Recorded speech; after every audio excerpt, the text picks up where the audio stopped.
నెల్లూరు జిల్లా శ్రీహరికోట రాకెట్ కేంద్రం ఇస్రో నుంచి అడ్వాన్స్డ్ టెక్నాలజీ లాంచ్ వెహికల్ నింగిలోకి దూసుకెళ్లింది. ఏటీవీ రాకెట్ ప్రయోగంలో భవిష్యత్తులో రాకెట్ ప్రయోగాల వ్యయం తగ్గనుంది. భవిష్యత్తులో బరువైన రాకెట్లను నింగిలోకి ప్రయోగించే అవకాశం ఉంది.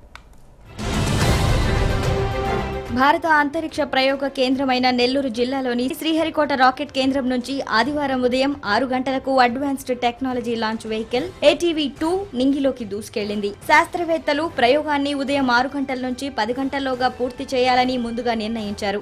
కానీ వాతావరణం అనుకూలించకపోవడంతో ఉదయం 6 గంటలకే ప్రయోగం చేపట్టారు. ఏటీవీ రాకెట్ కేవలం ఇంధనం మాత్రమే తీసుకెళ్లి భూ వాతావరణంలోని ప్రాణవాయువును తీసుకొని ఇగ్నిషన్ ప్రక్రియ కొనసాగించింది. గతంలో ఇంధనం మండించేందుకు అమ్మోనియం క్లోరేట్స్ ను ఆక్సిజన్ ను వినియోగించేవారు. రాకెట్లోని మొదటి దశ 70 కిలోమీటర్ల ఎత్తుకెళ్లింది.